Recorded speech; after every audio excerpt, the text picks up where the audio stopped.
It's done. It is complete. Not the entire draft. The Kansas City Chiefs still have 5 selections to make on this day 3 of the NFL draft, rounds 4, 5, 6, and 7. But the Kansas City Chiefs to this point have taken in the first round wide receiver Xavier Worthy, and in the second round offensive tackle Kingsley Suamataia. The only 2 players really that, if you follow the Kansas City Chiefs and you follow mock drafts, the large organizations have had them drafting for the past month or so, but in the first round. Now, on their own, either of these players are kind of fringe first round talents. Both of them have very good upsides, but they also have bust potential. So neither of them are really guaranteed to work out. Neither of them were guaranteed to be first rounders. But with the selection of Kingsley Suamataia in the second round, the end of the second round,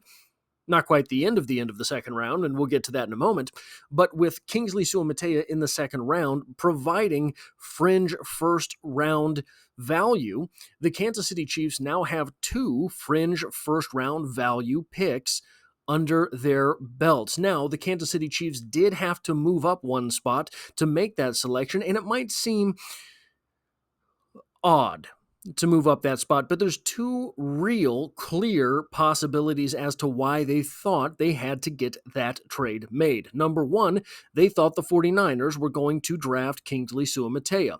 Number 2, another possibility, though maybe a smaller possibility, is that the 49ers knew the Kansas City Chiefs might want to trade up. Brett Veach has been on record several times saying that you make most of the phone calls you're going to make prior to the draft so that people are expecting your call if certain situations happen.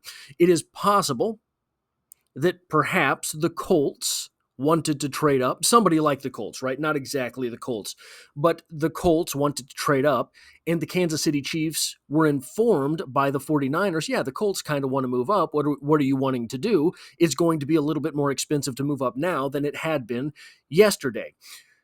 And the Kansas City Chiefs had intel that the Colts, for example, wanted Kingsley Suamataia. Brett Veach is, again, very good at knowing what different teams want. And now the Kansas City Chiefs have to move up that 1 spot in order to make the pick, a pick they did not want to have to trade up and make. So, in order to move up that 1 spot, it is very costly for the Kansas City Chiefs later in the draft. They are moving down, to move up this 1 spot, they are moving down 38 spots from 173 all the way down to 211 in order to get this pick made. Now, why? Well, the message, at least so far as I can tell, is very, very clear. The Kansas City Chiefs are being aggressive, very aggressive. It might not seem all that aggressive considering they moved up 4 spots and 1 spot, but those 4 spots and 1 spot are very costly for the Kansas City Chiefs later in this draft. It says to me that they are moving up in order to make sure they get their guys.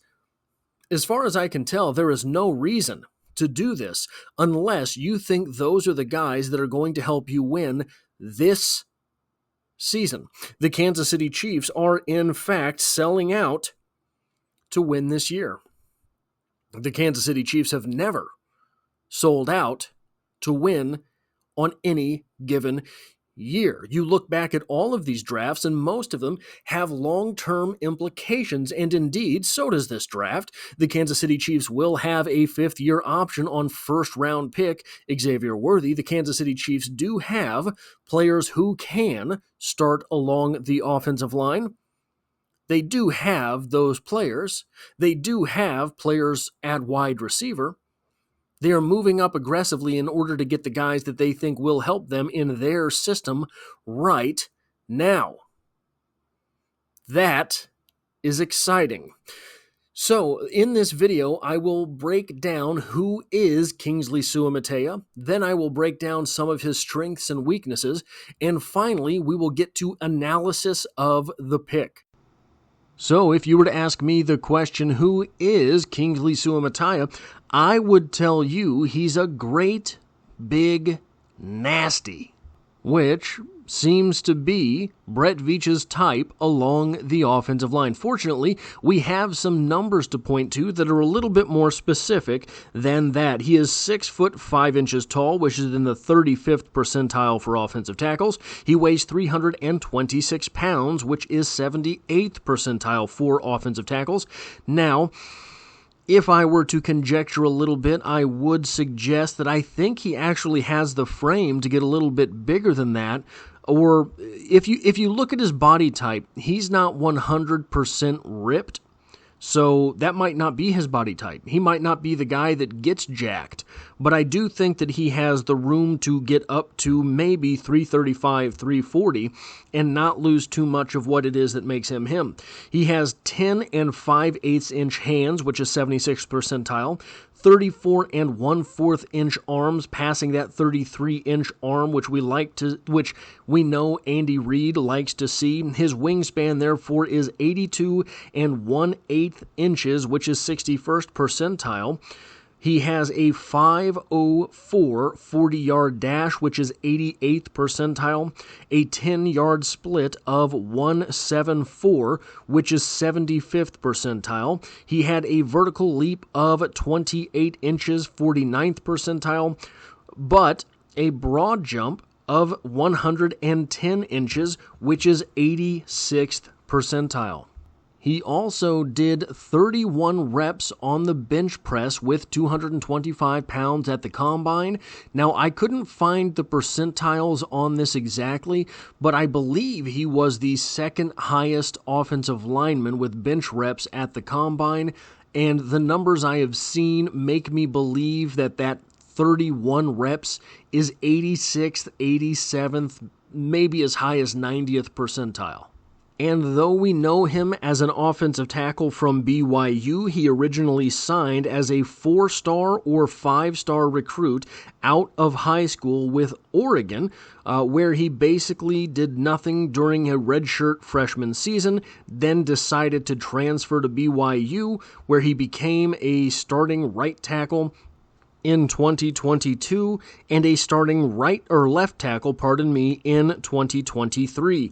During that 2022 season at right tackle, he played 687 snaps, giving up 0 sacks, 3 hits on the quarterback, and 8 hurries. During the 2023 season at left tackle, he ended up playing 644 snaps, stretched over 11 games as opposed to 12 in 2022, where he gave up 2 sacks, 5 hits, and 6 hurries. Now, in that BYU offense as a right tackle in 2022, he had 326 run block snaps and 361 pass block snaps. In 2023, he saw 263 run block snaps and 381 pass block snaps. Now, just by listening to the years that are listed there, you may have already put together the fact that this was his true 3rd year out from high school. Kingsley is another 21-year-old player, having been born January 18th, 2003. So, when you add in the 11 snaps that he had as a true freshman, 644 plus 687 plus 11, that means Kingsley Suamataia played 1,342 snaps at the college level. That is not a great big number. So there is a whole lot of projection and potential baked in to his second-round status as a prospect. Also worth noting here, he made Bruce Feldman's Freaks list all the way up at number 3. Quote, Suamataia hit 21.5 miles per hour last year as a 318-pound freshman. That's really good for a 218-pounder, much less an athlete 100 pounds more than that. He's so fluid and smooth, Maine says. I think he could run in the 4.8s. He's definitely a sub-5 guy in the 40. He's super explosive and can throw a ton of weight around. You watch him on the field throw a big defensive end around with one arm, and he doesn't even break stride. If he wanted to be a tight end or fullback, because he's so naturally gifted and has the agility, he could. End quote. Now, while Kingsley Suamataia did end up running a 40-yard dash that was over 5, it was only 5.04 and was still 88th percentile.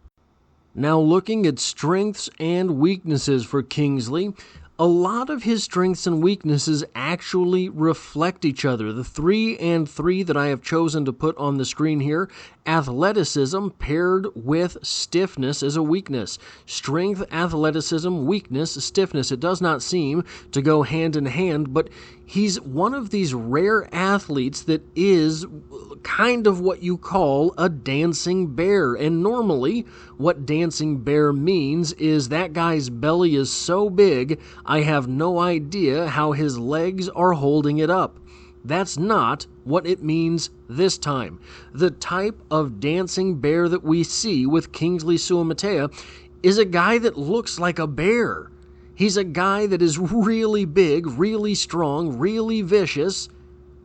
He's just kind of stiff in the legs. His upper body, the stiffness does not provide any problems, the way that it kind of does with Wanya Morris. Wanya Morris has a little bit, in my opinion, a little bit of difficulty getting his hands exactly where he wants them. Kingsley Suamataia does not have that problem, and in fact, his hands are so fast at times you barely see the violence that he is unleashing. Now, the next thing down, he has heavy hands, and he's very aggressive. This might get him called for holding in the NFL, but he has the what I believe is called a snatch technique, where you let a defensive player's momentum carry them down a little bit. You grab their jersey and yank them, and it forces them down. He has the strongest snatch technique I have ever seen in my life. He just makes guys fall face first by yanking their jersey. Now, in the NFL, normally you do not get called for holding unless the actual hold takes place on the outside of either or both of the shoulder pads. That's what is normally called for a holding, because guys are grabbing jerseys all the time. The actual rule of holding, or rule break of a hold, has changed. Remember, way back in like the 60s, offensive linemen used to grab their own collar and hit each other in order to not be holding. That is different now. The game has evolved, the techniques have evolved, the penalties have evolved. The jerseys inside the frame of the shoulder pad are basically fair game. Also, when Kingsley Suamataia is batting away a guy's hands, it is pure violence. And you will even see Suamataia redirect pass rushers by slapping their hands, meaning that a guy's trying to come directly at Kingsley, he slaps his hands to the side. Now that guy has to try a spin move. Now that guy has to go into his bull rush on the inside. He doesn't have a choice. His momentum has taken him there, and Kingsley has forced that. And then that last one there, his strength is pass protection, his weakness is run blocking, and that is not what you would expect from a guy who is his size and a guy who is his level of absolute brute.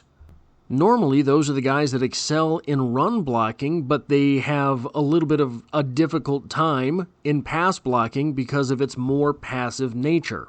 But what really gets Kingsley in trouble in the running game is that sometimes when he's moving up to the second level, he looks lost. Sometimes when he is not staying home and just trying to out-muscle a guy, he gets lost in the sauce and ends up blocking no one. Now, this is weird because in the passing game, he really looks like an intelligent player. He's on top of all the crosses and stunts that the defensive line will do. He's able to pick up blitzers. He is able to pass players off. He is able to not double team someone. He is able to do the opposite of that, where he is helping the guard out with a defensive end and pick up a blitzing linebacker, safety, cornerback, etc. So he's obviously on top of the mental aspects of football. But when he has to move around in the running game, for some reason, he gets lost. Now, I see no reason to believe that this is anything that coaching cannot solve. But it is also a compounding weakness. We talked about his stiffness earlier, and some of his problems in the running game seem to be he gets out in that space and he does not have the quickness of feet in order to change up where his mark is, where his target is based on the moving linebacker, etc. But guys, with Patrick Mahomes as your quarterback, and now you've got a wide receiver who runs a 4.21, a wide receiver who runs a 4.27, and Travis Kelce, who's really good in the intermediate middle of the field, I don't know why we would have to run the ball more than maybe 15 times a game anyhow. And at that, I say that his weakness is the running game, but really, it's mostly the second level in the running game. If you have him blocking the defensive end who's right in front of him or crashing down on the defensive tackle, he's pretty good at that. Now, as for actual analysis here on this pick, I think I have to start here. If I asked you what is the hallmark of what you know about Trey Smith, what would you say? You would say absolute nastiness, absolute unadulterated violence. The guy loves to hit people. To a lesser extent, maybe, but still in the same neighborhood, I think you would describe Creed Humphrey in that same way. A nasty boy, right? Last year during the draft, after everything went down, or 2 years ago, I made a video where I just called it Nasty Boys, like the old WWF tag team that had Creed Humphrey and Trey Smith on the thumbnail. Now, what do you know about Wanya Morris? He's a big, nasty boy. Very violent, very heavy hands, maybe not great with his footwork. Probably the same thing you would say about Creed Humphrey, probably the same thing you would say about Trey Smith. Creed Humphrey, an absolute technician with his hands. His footwork is a little bit rougher around the edges. And when you factor in the snaps from the Super Bowl, this might be why we have started to see some talk about Creed Humphrey at offensive guard spring up. I am not really in that place yet. I think Creed Humphrey is still absolutely an offensive center who can get things done. That is neither here nor there for this video, but now we have Kingsley Suamataia, a guy whose profile is a lot like Wanya Morris, but a little bit more athletic overall. Now you contrast that with Jawan Taylor and Joe Thuney. Maybe not Donovan Smith as much. Donovan Smith, this isn't a video about Donovan Smith, but Donovan Smith was sort of a middle-of-the-road player overall, right? Joe Thuney and Jawan Taylor, they are more the finesse-type linemen. So why is it that Brett Veach wants to draft the big, nasty bodies, but he wants to sign the pass-blocking, athletic-type offensive lineman? It is an interesting conundrum, but I think when you start looking at a lot of that upper tier of offensive linemen, they are the nasty bodies who are good at pass blocking. So Trent Williams, for example, he's the biggest, nastiest guy on the field, but he's really good at pass blocking. I wouldn't say he's bad at run blocking, but I wouldn't say he is as good at run blocking as he is at pass blocking. So is there something magical in that great, big, nasty offensive lineman who is more of a pass blocker than a run blocker? Willie Roaf, for example, he was one of the, if you had to go back in time and fist fight every one of the Kansas City Chiefs and you got $1,000 for each one that you beat, you would put Willie Roaf last. Now, you're getting your head beat in from player one, though I like my personal chances against Jonathan Quinn and maybe Johnny Morton if you ever saw Johnny Morton's turn to MMA. But there might be something special about that blend of Big Nasty who is a pass block specialist. Now, how this is going to work out on this team, I'm not 100% certain that Kingsley Suamataia can walk into Kansas City and be the starting left tackle week one, snap one. The upside is I'm not sure he's going to have to be.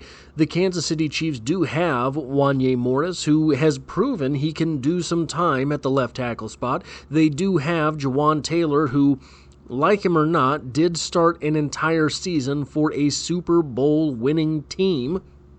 And now they have a legitimate third tackle. So I think that at this point, Kingsley Suamataia is definitely ahead of where Wanya Morris was last year as far as what it means to walk out on an NFL football field and be counted on from snap to snap. Wanya Morris had some inconsistency problems in college. Wanya Morris was not the athlete that is Kingsley Suamataia. And I do think there is still the possibility that whether through free agency or the draft, Brett Veach will add another offensive lineman to this roster, probably an offensive tackle. I also believe that at some point during his rookie season, Kingsley Suamataia could usurp that left tackle position, which would be a great thing for the Kansas City Chiefs. Now, here's something interesting to keep an eye on. The Kansas City Chiefs did not seem at any point in time to be perturbed by the downfall of Jawaan Taylor last season. Again, I'll mention it here. The fact that Jawaan Taylor was called for as many penalties in the 2023 season as he had been called for in his entire career before last year tells me that he was targeted unfairly by the NFL and the entire organization, according to what Brett Veach, Andy Reid, and even Patrick Mahomes have said or let slip before. Tells me that, yeah, they believe Jawaan Taylor was doing a better job than what it was that was being pinpointed by the NFL.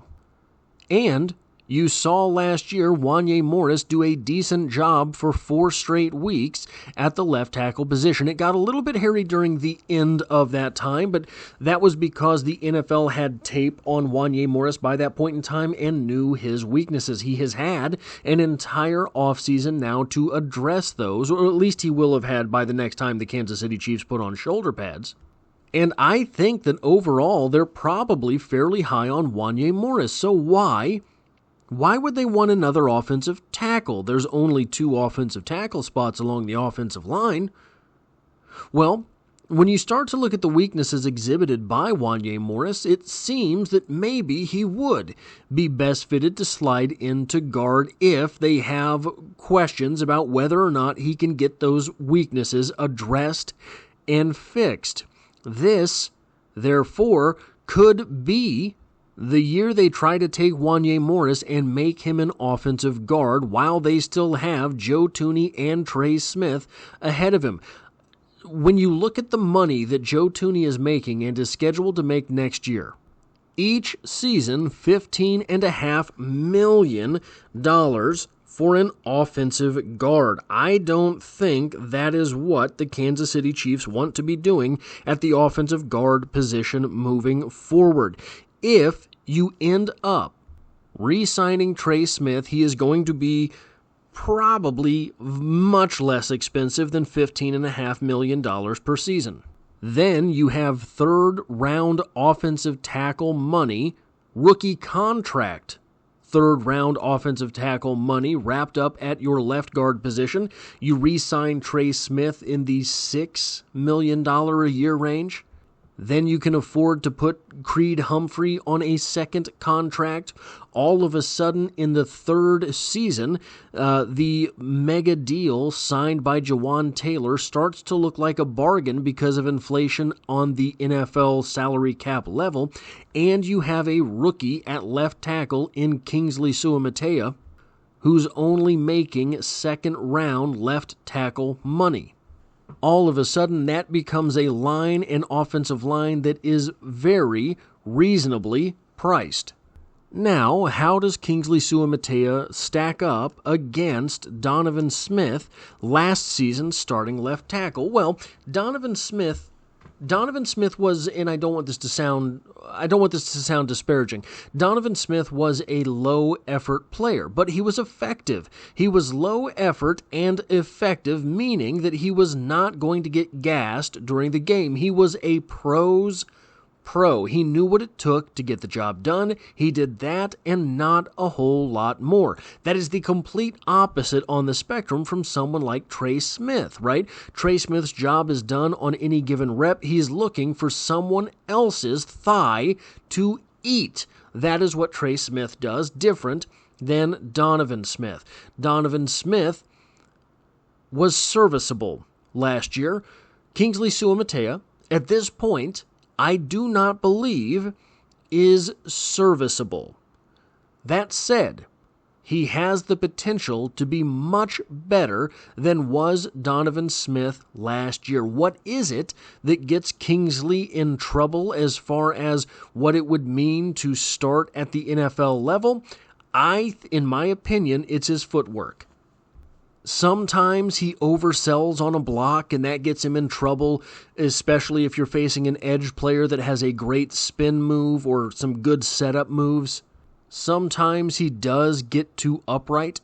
Now with the upright stuff, he does normally have the extension in his arms, the balance as well as the overall strength to kind of compensate or at least not get beat too badly when he does get beat.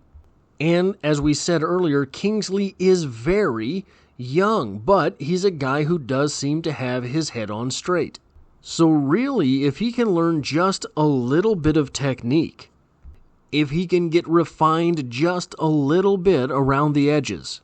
It was week 12 last season that Wanya Morris was called on to play 46 snaps. That was his first game anywhere above 5 snaps. Then he played in week 13 against the Bills. He played 66 snaps. Then he played 65 against the Patriots. Then he played 76 against the Raiders in a game that we would all like to forget. And then against Cincinnati, he played 54 snaps. And finally, he ended the season against the Chargers with 24 snaps. Kingsley, in my opinion, is a much more polished and aggressive pass blocker than was Wanya Morris, who ended up playing all of those games, starting all of those games for the Kansas City Chiefs. Well, starting just 4 games for the Kansas City Chiefs, but he got a lot of reps, extended reps, through 6 games. Starting in Week 12, if that kind of transformation can happen for Wanya Morris in Week 12 of his rookie season, it strikes me that someone like Kingsley Suamataia might be able to start by Week 8. Now, how do these Kansas City Chiefs get to Week 8 with someone starting at left tackle? That much is yet to be seen. But if they can duct tape something together until then, and then their rookie offensive tackle breaks out and starting by mid-season, guys, this offensive line could be in good shape for a long time, so long as Trey Smith and Creed Humphrey get something figured out for second contracts. Guys, that was all I had planned for this video, but sometimes fate will not let you go. I don't have a whole lot of weird fears or phobias, right? I'm afraid of all the things that you're supposed to be afraid of, in healthy measure, with nice dollops of fear for life on top of everything. But not really a whole lot of weird stuff, except for bears. Now, I was setting up the AI art generator for this video, and each time DALL-E is delivered a prompt, it gives you two different pictures from which you can choose. The picture with which we have spent this entire video was the picture that I chose. Now, why am I so afraid of bears? I don't live in the wilderness. I don't spend a whole lot of time going to Bearland, wherever that is. But bears are terrifying. We just spent the first round of this draft talking about a guy who runs a 4.21 40-yard dash. Very impressive. The fastest person to ever run at the NFL Combine. Did you know that bears can run 50 yards in 3 seconds, and nothing good is going to happen when they get there? They don't care about how much pain you may be in. And they're thrashing, they're crushing, they're chomping on people. And the human body can take all sorts of abuse and still be alive.